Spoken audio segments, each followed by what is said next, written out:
नमस्कार। आज हमारे पास जेफ केलर की किताब है एटीट्यूड इज एवरीथिंग और साथ में एक कहानी भी है जो इसी से जुड़ी है। जी। तो आज हम इसी पर थोड़ी गहराई से बात करेंगे, समझने की कोशिश करेंगे कि ये जो नजरिया है, हमारा रवैया, ये हमारी जिंदगी पर, हमारी सफलता पर असर कैसे डालता है। किताब का सार तो एक लाइन में है, रवैया ही सब कुछ है। बिल्कुल। और ये सिर्फ कहने की बात नहीं है। आज हम यही देखेंगे कि हमारी सोच, फिर हमारे शब्द और हमारे काम, ये तीनों चीजें आपस में कैसे जुड़ी हैं और कैसे ये मिलकर तय करते हैं कि नतीजा क्या होगा। किताब के 3 खास हिस्से हैं, सोच, शब्द और फिर कर्म। इन्हीं पे बात करेंगे। हाँ, तो पहला है सोच बदलो जीवन बदलेगा। सुनने में तो बहुत सीधा सा लगता है। हाँ। किताब कहती है आप जैसा सोचते हैं वैसे ही बनते हैं। मतलब अगर हम सोचें ये नहीं होगा तो वो हमें रोक देता है, बिल्कुल। और अगर सोचें हाँ मैं कर सकती हूँ तो शायद रास्ते खुल जाएं। पर क्या ये वाकई इतना आसान है? बस सोच बदल ली और सब बदल गया? देखिए, ये सवाल बहुत जरूरी है। किताब का जोर सिर्फ अच्छा सोचने पर नहीं है, बल्कि उम्मीद से भरी सोच पर है।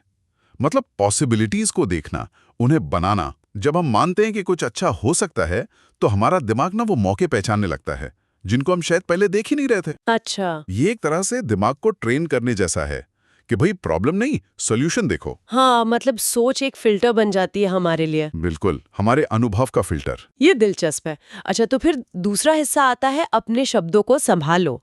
आप जो बोलते हैं वो आपकी जिंदगी बनाता है। इसका क्या मतलब हुआ? बस अच्छी बातें बोलनी है? नहीं नहीं, इतना सीधा भी नहीं।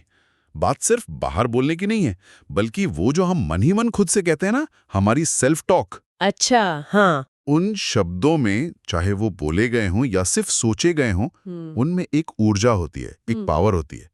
अगर हम लगातार खुद को बोलते रहें, मैं किसी लायक नहीं या मुझसे नहीं होगा, तो धीरे धीरे हम वैसा ही मानने लगते हैं। सही बात है। और हमारे काम भी फिर वैसे ही हो जाते हैं।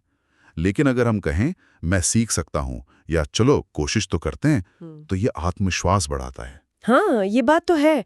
हम ध्यान भी नहीं देते शायद कि दिन में कितनी बार खुद को नीचे खींचने वाली बातें मन में दोहराते हैं। बिल्कुल। तो ठीक है, सोच हो गई, शब्द हो गए, पर अगर सिर्फ सोचते रहे, बोलते रहें और करें कुछ नहीं, तब? हाँ, यही पर किताब का तीसरा और शायद सबसे जरूरी हिस्सा आता है, एक्शन लो, कदम बढ़ाओ। एक्शन। जेफ केलर साफ कहते हैं, सपने देखने वाले तो बहुत हैं, पर मंजिल पर वही पहुंचते हैं जो उन सपनों के लिए काम करते हैं। डर लगता है, फेलियर भी मिलता है, ये सब होगा, पर जरूरी है कि डर को साइड में रखकर, गलतियों से सीखकर आगे बढ़ते रहें। कोशिश करते रहे। मतलब सोच और शब्द तो जैसे नींव हो गए, हाँ, पर असली इमारत तो एक्शन से ही बनेगी। बिल्कुल सही। कर्म के बिना सब अधूरा है। और इन तीनों को जोड़ती हुई वो कहानी भी तो है रघु की, याद है ना? हाँ हाँ, रघु और राजन, बहुत अच्छी कहानी है वो। राजन हमेशा, मतलब हालात का रोना, हम गरीब लोग कुछ नहीं कर सकते, यही सोच, यही बात। हाँ। तो उसके एक्शन भी वैसे ही थे, वो वहीं रह गया। और दूसरी तरफ रघु? हाँ, रघु ने मास्टर जी की बात गांठ बांध ली थी। रवैया ही ऊंचाई तय करता है। उसने वो मैं कर सकता हूं वाली सोच पकड़ी। और सिर्फ सोचा नहीं, उसे बोला और फिर उस पर काम किया। मेहनत की, पढ़ाई की, एक्शन लिया। बिल्कुल। एक्शन लिया और नतीजा? वो आईएएस बन गया, जबकि राजन वही रह गया। ये कहानी बिल्कुल दिखाती है कि कैसे सोच बदली, फिर शब्द बदले और फिर कर्म ने जिंदगी बदल दी। हाँ, सोच बदली, जिंदगी बदल गई, ये रघु ने खुद कहा था। सही कहा। ये तीनों मिलकर ही रास्ता बनाते हैं। ये कोई जादू की छड़ी नहीं है, पर एक प्रोसेस है। पॉजिटिव रवैया हमें मुश्किलों से जूझने की ताकत देता है।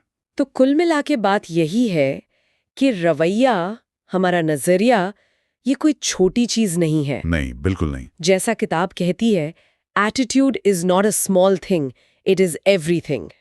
शायद सब कुछ यही है, नजरिया बदलें तो किस्मत भी रास्ता दे सकती है। और ये हमें एक बड़े सवाल पर लाके छोड़ता है। अगर रवैया इतना अहम है, तो कोई इंसान अपनी रोज की सोच या बातचीत में आज से ही वो कौन सा एक छोटा सा बदलाव ला सकता है जिससे इस पॉजिटिव सफर की शुरुआत हो।